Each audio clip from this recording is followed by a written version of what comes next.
Next, let's talk about problem description. So now we know what's the real issue, some kind of scheduling problems, right? And somehow we need to get into more details. We need to define our problems because there must be all kinds of weird rules, weird objectives that the workers or the managers in the companies they are talking about.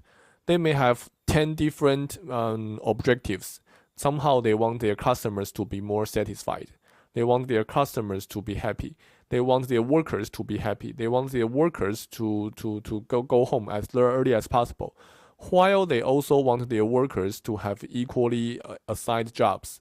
You may also see that many of the objectives are actually conflicting.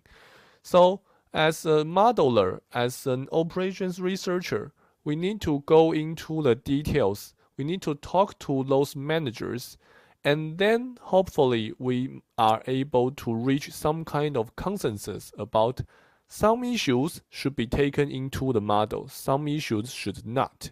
There's no way for a model to take care of all the issues in practice.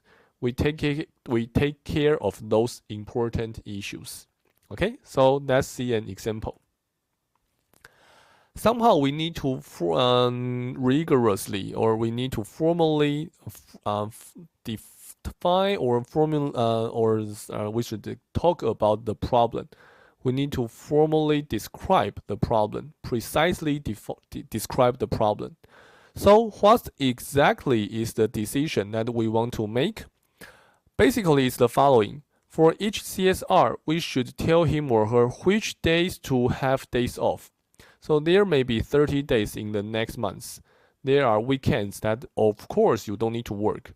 But beside weekends, it may still be possible for any one of us to take some days off. So we need to take that into consideration. Also, for each workday of a CSR, so that means the CSR is assigned to work on that day. We should tell her or him when to start to work, when to leave the office, and when to take a break. So regarding this, the company must already have some kind of policies. In practice, they have shifts. So shifts are some kind of schedule types. Okay, that defines when to start, when to leave, and what's the break time. For example, maybe the company is using these kind of shifts. So if you are assigned to shift 1, it's going to ask you to start to work to check in at 8 a.m. And then you may leave at 5 p.m. and you have a 1 hour break between 12 and 13.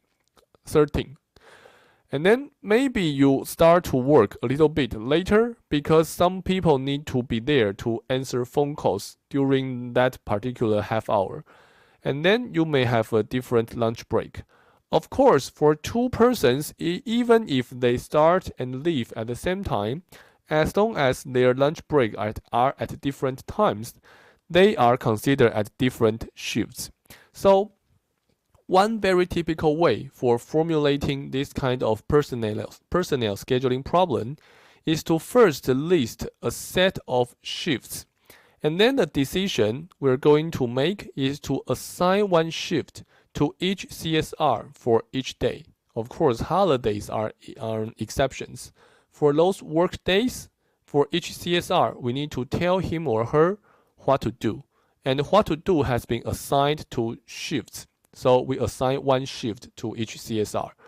There should be a special shift which is called shift 0, for example. That means a day off. So this may be a visualization for shifts.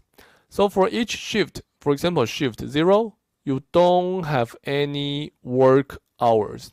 So in that case, you are going to be having a day off. And then for shift 1, you first work for 3 hours and then have a break and then have 5 additional hours. You may have first 4 hours and then 1 hour of break and another 4 hours and so on. So you probably already see some interesting thing.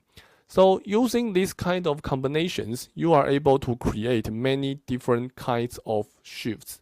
So in this particular example, we are listing 16 different shifts.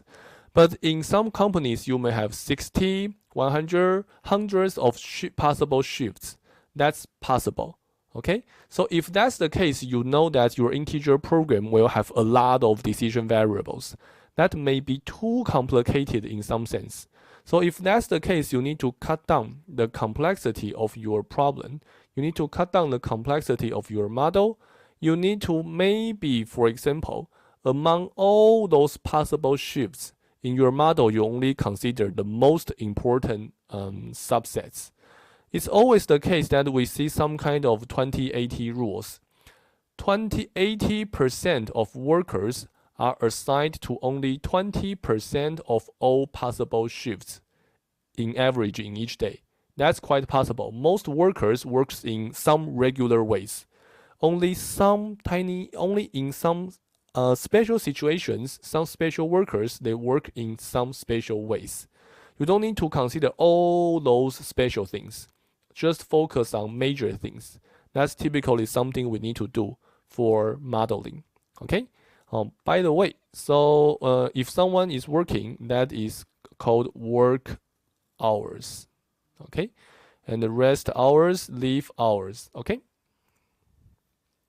So our objective, what's that? Is to minimize the total shortage.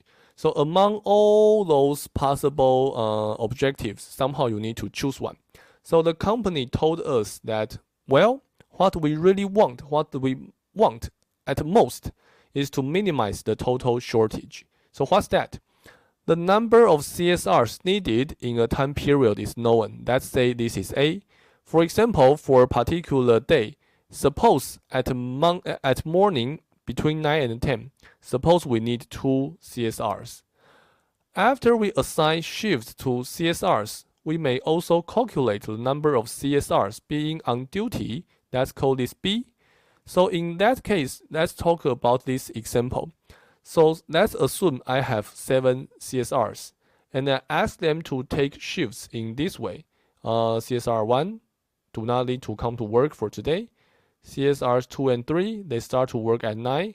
For the others, they start to work at later times, and so on and so on. So if that's the case, then we're going to see two persons, they work on this in this particular time slot, but we actually need 3.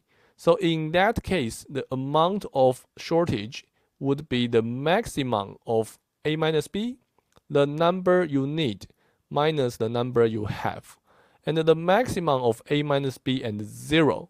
So that means if you have more persons than you need, shortage is 0 instead of a negative number. All right. So basically, in this case, what we are talking about is that we are able to calculate the number of workers we have. Here we have 2. Here we have 3. Here we have 5. Here we only have 3 because 2 of them are having a lunch break. So for each time slot, for each period, you know the number of workers on duty. You also know the number of demands you need. So you may see that in some periods we have shortage, and in some periods we have no shortage.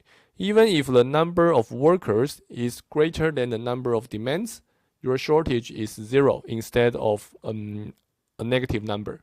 Okay, so that's our objective.